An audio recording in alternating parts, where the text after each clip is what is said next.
Hey,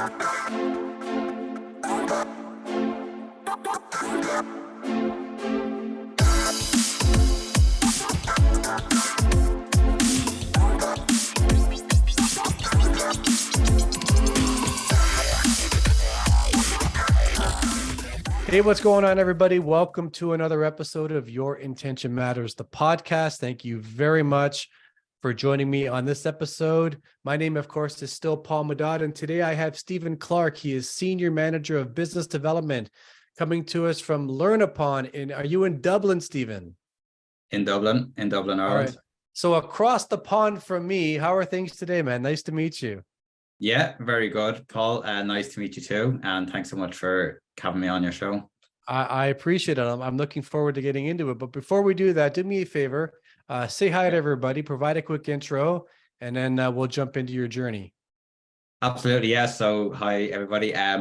Stephen, Senior Manager for Business Development at LearnUpon, which is an Irish e-learning company. We might get into a little bit about me. So I am from Dublin, Ireland. I've always lived here. I live here at the moment with my partner. Her name is Elaine. We've been together for about 6 years, or just gone 6 years. No proper family as of yet. We're going on a big trip to Southeast Asia in a couple of weeks. So that's been a build up since kind of pre-COVID. So really looking forward to that. I'm a pretty normal kind of Irish guy. I know maybe people straight away think heavy drinking, not necessarily that part, but really love sports, football, different types of, Irish sports, music, socializing, all of that. More recently, definitely kind of getting big into podcasts. So I have a very keen interest in podcasts, generally in the space of like health, sleep, kind of the human body, generally like that. Keen exercise, keen to my exercise and nutrition. But yeah, I mean, that's a very brief intro about myself. A fairly normal guy from Dublin. I love it. I look forward to learning more, man. This is great. And so, Stephen, as we were speaking before I hit record, we were talking about the foundation of what the podcast really is. And it's a conversational podcast where really guests come on and talk about how they got to current state. And it's about all of us in the world of sales and sales leadership, and nothing's given to any of us. And, what we have is really all based on mindset and intention. And with that said, let's get into it. You ready to go? Yeah. All right, here we go. So let's go back in time. Let's go back to University College of Dublin, circa late 2010s, 2013. I see here Bachelor of Arts. Did you have a vision for what you thought you would want to be doing, Stephen? Or were you like most of us? All right, let me get my degree and I'll just figure it out. Yeah, definitely that person. And it's actually funny in Ireland, like with the secondary school system, or like high school, it's weird enough in that you kind of build up over a couple of years to these big exams, and before doing those big exams, there's a system where you select the course or courses you'd like to go to based on attaining a certain number of points in those exams. So you either get into the course or not based on getting those points. So like I ended up doing the Bachelor of Arts in UCD because it's a solid course with a good reputation, but very much went into it not knowing what I wanted to do for my career, not knowing the impact that college could or could not have on what my career would look like. But like it was interesting. I think with that BA, you got the opportunity to explore a lot of different topics. Across all the different sciences. I got to do a lot of different business topics, philosophy, geography. So it was interesting in that sense, but like overall, you didn't come out of it with, this is a degree where I'm going to be this for the rest of my life, which, when I get to reflect on it now, that's a good thing, because it was good that I didn't box myself into a corner, I guess, early on, because really didn't have that clear vision at that stage. Now, Stephen, I also know that you have your MBA. Did you go for your MBA right out of UCD, or did you get into the workforce and then go back, or What was that transition Yeah, like? the period, so it's actually all very blurry because it's Mhm. good 10 years ago or so now, but like no, I would have taken a year where I did, you know, a bit of traveling, kind of worked in a few jobs. I was working with my dad, continued working the part-time jobs, kind of again still probably unclear at that stage. And I think the motivation behind getting into that MBA program, and that one in particular, it's a, you know, it was a small group, so you kind of I got a lot more value from it in that sense. But again, probably the idea was, oh, an MBA, that's great, everyone who has an MBA does great in the world of business, and I want to do great in the world of business. So I think that was still the mindset. So I was maybe a little bit more focused now. It was getting to have a great career in business, Right. but again, that focus obviously isn't that laser focus still at that time. So if you think about post university, post college, Bachelor of Arts, your MBA, and now you're like, okay, there's no more school. I have to get a job and I have to start to build my Yeah, career. There's only so many letters I can put behind my name now. So we're good yeah. there. Um, what was your first sales job? I mean, there's a notion out there that, you know, we're all in sales and everything, but what was your first, you know, professional sales role? Yeah. So like it's interesting, and kind of there's funny elements to it. So I think like when we say like it could have been prior to college. I worked in a number of retail stores, in bars where there was elements of selling. Like there's always selling Yep. in that component, sales assistant in certain retail stores. So I guess technically it would have been that. But I think as I was going through the undergrad BA kind of time out and the MBA, and then coming out of that still looking to find the right role, I like the funny, you know, most people when they're in college, they find themselves getting part-time work in a bar or in a shop or in a coffee shop. But I somehow found myself getting a part-time job in the airport in Dublin. Oh, And it was a fairly like it was a part-time job initially. And I'm maybe going to take a slight twist on first job in sales to see this made my first exposure to managing people and managing teams. But yeah, so really it was a crazy job in the airport. It was, I'm sure, you know, when you're flying, you see the guys in the high vises throwing your bags on the plane, waving the wands, driving the planes around, and just kind of moving yeah. manically around airplanes. That ultimately that was it initially. So I found myself doing that, and it was like, you know, very high pressure kind of environment. So that was my sort of part-time college job. But as I kind of taking a spin on your question, after about 5 or 6 months doing that, I kind of went into a team lead role in that.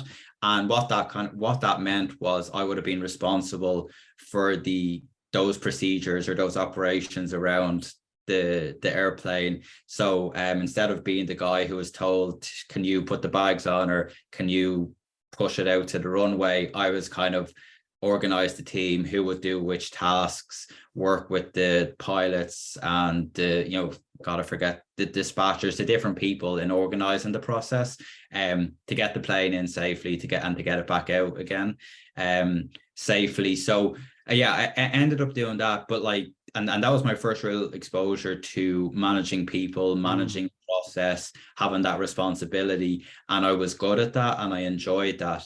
In terms of the first real sales, that would have been at LearnUpon when I found LearnUpon, and I joined as around the 30th employee at LearnUpon and the third BDR.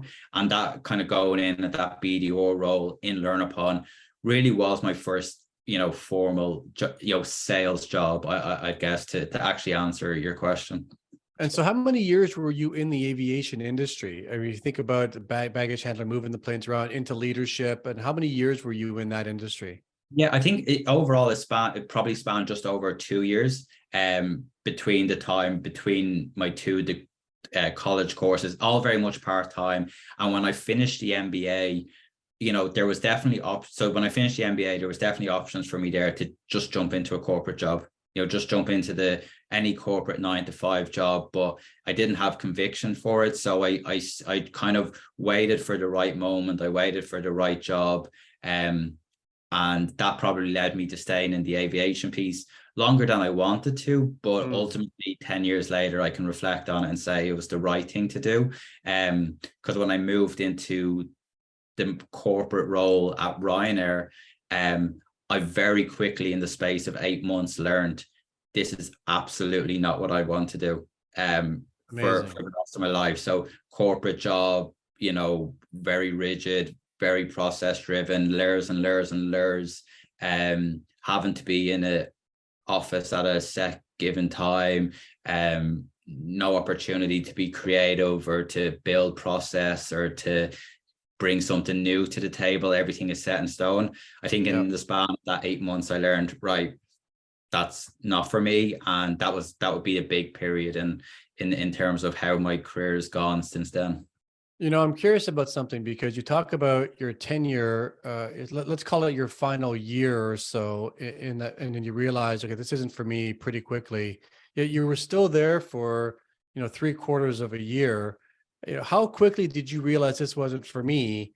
And how long of a process did it take? Like, did you quit without a job? Did you quit with a job? Like, what was that process like for you? Because it sounds like you were there longer than you thought you wanted to be.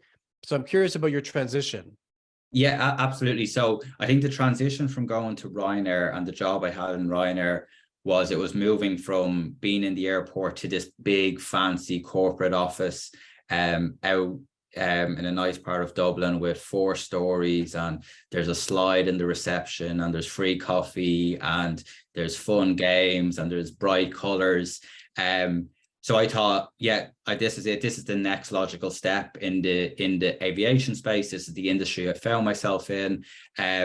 So I thought initially, I went in and I thought, okay, this is good, this is positive. But yeah, I'd say after a month or two, I had, starting to get those feelings that this isn't right. But I guess why I waited, it was, again, not to just jump ship too drastically, but a close friend of mine, at the same time I joined Ryanair, a close friend of mine joined LearnUpon as their very first BDR.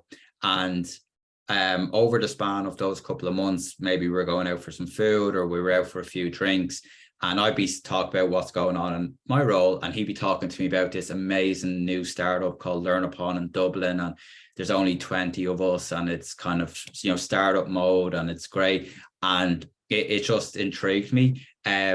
So I kind of had I kind of knew that, hearing from him the way they were growing, it's a similar type of role was going to open up in the not too distant future. And I sort of waited for it and went for it. And that's kind of how I found my way to LearnUpon. Any reservations going to a startup at this point in your career? Yeah, I think probably at the time, Paul, I knew about SaaS and I knew about startups, but not as, I say, with any experience or knowledge like I do have now. So I think I would have been naive to the risks you're taking when you're going to a company only at, say, 30 people. But what I had was a close friend who I trusted and who was having a great time.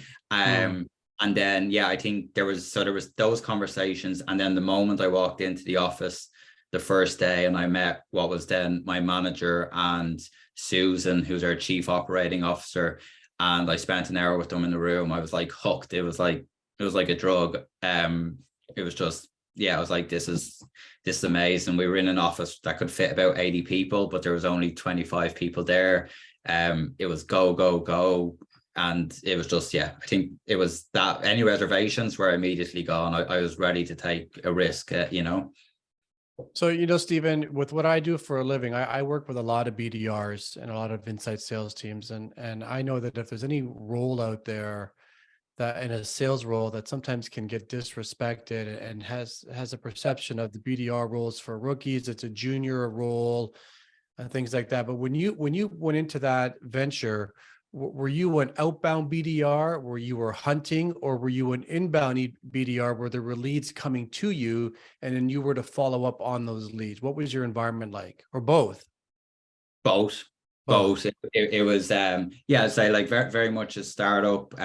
When I came in, my friend Neil was transitioning into an AE role, so I was kind of there with one other BDR, and we were doing everything and anything. In fairness, at that time we were kind of, I wouldn't say largely, but a good portion of our leads were inbound, and we built out amazing processes around that. But we were doing outbound, we were smiling and dialing, we were going to conferences, we were sending people letters in the post. Like, we're just doing what you would do in a startup, like just trying things out. But yeah, it was definitely a mix of both, for sure. When I think about when I started my selling career, I worked for Xerox Corporation, Yeah. which in their industry was by far the number one market share, the biggest brand. There were other companies, of course, that we competed with, big organizations. But when you think of photocopiers and printers, Xerox is usually like right up there with the company that most people think about. And when I got into my first sales role, it was a territory role in the Toronto area. So I was an outside sales rep, feet on the street, on the phones. But I was doing it all. I was hunting.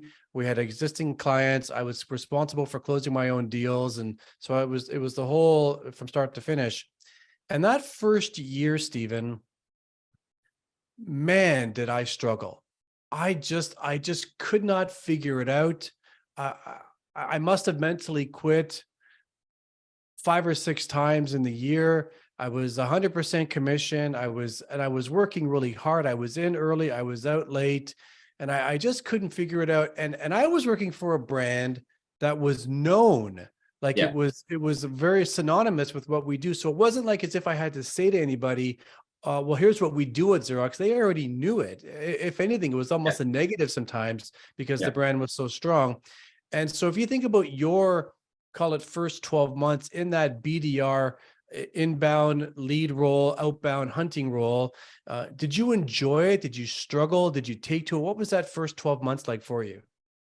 Yeah, I mean, I think there's always like this struggles, but I think overall, when you ask me that question, I only think of positivity on it. I just think like that first 12 months was amazing. It was just, as I said, I go back to, I was like hooked on it, and I think it was just the environment that I was brought into, and that's a credit to those people at LearnUpon at that time. Like, I was a BDR who came in. I didn't know what I was doing. So yeah, like to your point, the struggles were, what do I do here? Like, how do I do a good qualification?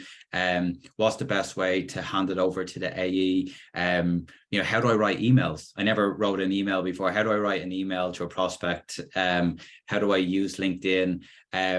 So all of those struggles were there, but it was the environment of, I had control, I had ownership, and you don't get that in many places as a BDR. So that's what kind of motivated me, was like, I could go to my manager and be like, oh, this worked, this email worked, or I tried this last night. I didn't ask you for your permission, but I just went and did it and it worked. Can I maybe document this, and we'll use this for future BDRs? Like, it was all of that. And probably that first 12 months, being encouraged, being allowed to, and me taking it on myself to take that ownership, probably ultimately led me down the route of management and like building teams and process versus going the AE route, the account executive route, and staying as an individual contributor. And how many years were you in that individual contributor BDR role? Yeah, so it's again how it played out. I was 12, 15 months as a BDR in LearnUpon, and in the background, in my own time, I was learning the platform inside out. I could do the full demo start to finish. I was working with the senior AE, so I was preparing for the AE route, because hey, isn't that what BDRs do? They, don't all BDRs totally, right? So I knew the time was coming. I could see it in the future. I knew we were hiring 2 new BDRs. So I was like, the moment someone said it, I was going to be ready. I could do the demo. I could close the deal. But as kind of what would happen with, my manager, Philly, at the time, brought into a room, I think around Christmas, and was kind of a curveball was thrown, and was kind of presented with this idea of you becoming a team lead and becoming our first formal rep manager as we plan to scale the team out over the coming years. So what that would have led to is me committing to maintain the IC role, probably close overall. Probably I IC'd and I contributed pipeline for close to 24 months. But in that sort of second 6 to 12 months, I would have been onboarding 2 or 3 new reps, part of the hiring process, managing process as well, and starting to take over the reins from management. So you're in the BDR manager role, and so when did that happen? Well, take me back to this timeline. Where are we? 2018, 2019? Where are we at? Yeah, so I think through 2019, I was that team lead, senior business development team lead, but still being an IC up until the September of that year, when we hired 3 people fresh from a college partnership that we had. And it was at that point, so September 2019, when I stopped being an IC and took over as BDR manager. And for that period then, Paul, like my initial thing would have been, I was the BDR manager, which was managing solely our inbound team, it was a large part of what we were doing. We had very little outbound at that time. We were a unique business in that sense. But yeah, so September 2019 is when I sort of formally stopped being an IC and took over as a manager, starting with a team of 3.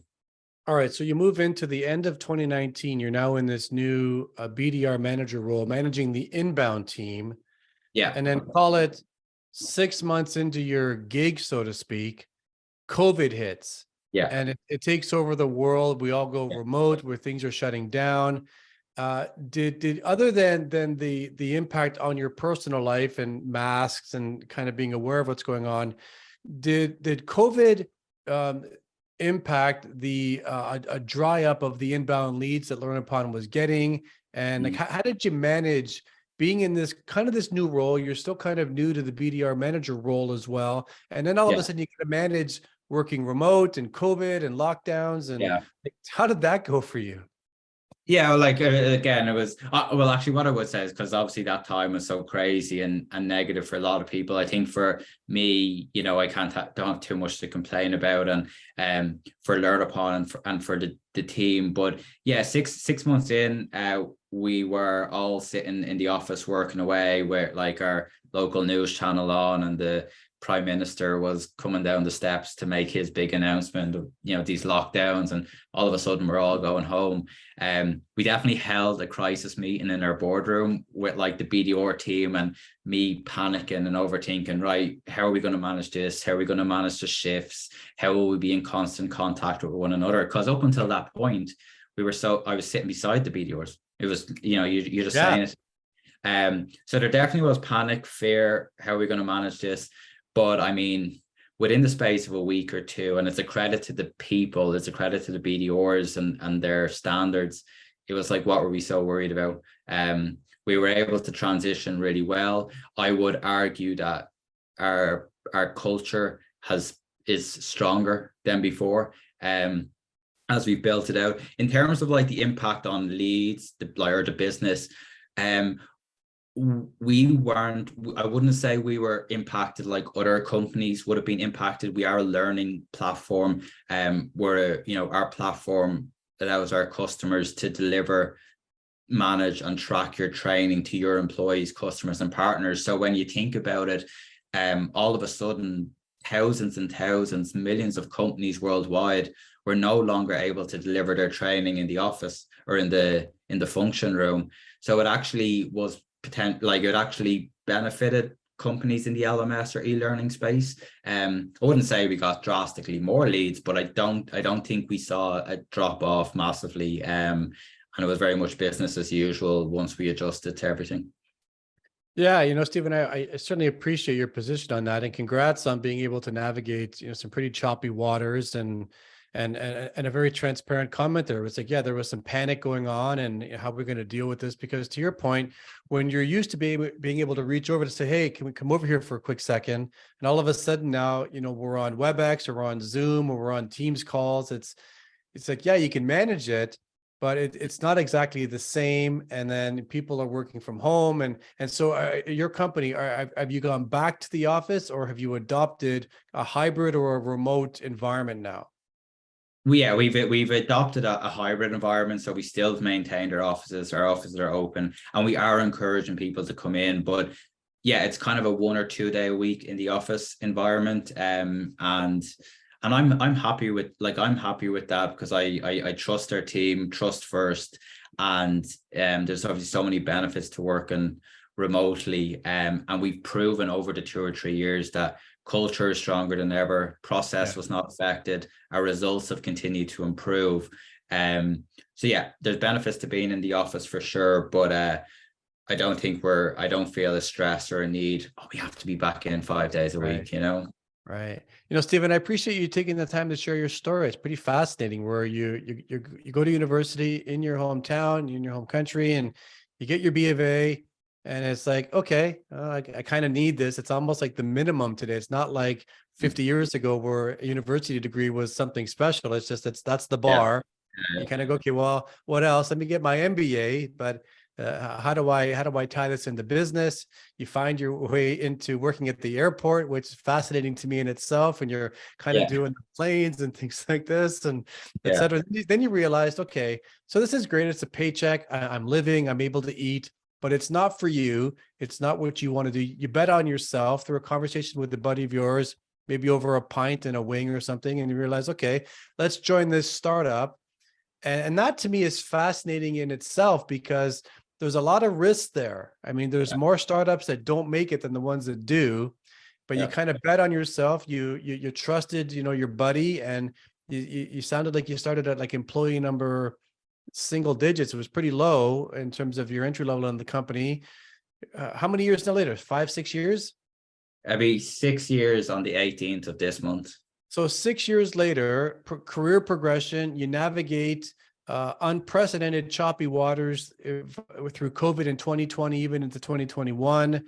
And so congrats on all your success. And I appreciate the time speaking to you today. Thank you. I have one more question for you. Yes. Okay. All right. You talked about being a sports fan. What's your sport? Is it rugby? Is it football? Is it cricket? Is it, what is it? Yeah. Well, I'm extremely, I just like watching sports. I think the biggest sport is football. I follow Manchester United, but there's a couple Oh my God, an Irishman following Man U? Yeah, I know. That can't be. I know. Well, it can only be Man United or Liverpool. But no, I think, I like watching rugby. There's a couple of Gaelic Irish sports. I don't know if you're familiar, hurling and GAA, which I really like. But now really into golf. I have a passing interest in American football and American sports. Now I'm definitely no expert.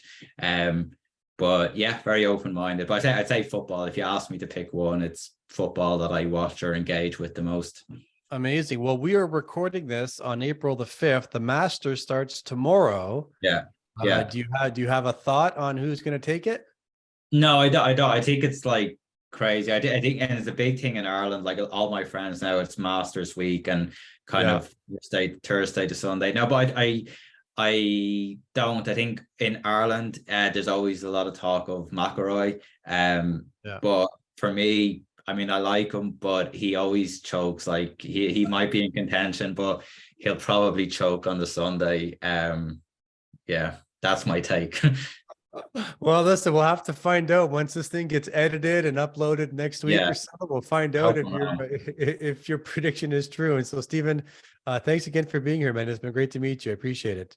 Yeah, no, thank you so much, Paul. I appreciate the time. You're welcome. All right, everybody, let's wrap up this episode right now. Remember, your intention matters. Why? Because that's the result you'll tend to get. We're out of here. We'll do it again next week. And Stephen, thanks again for being here. Thank you, Paul.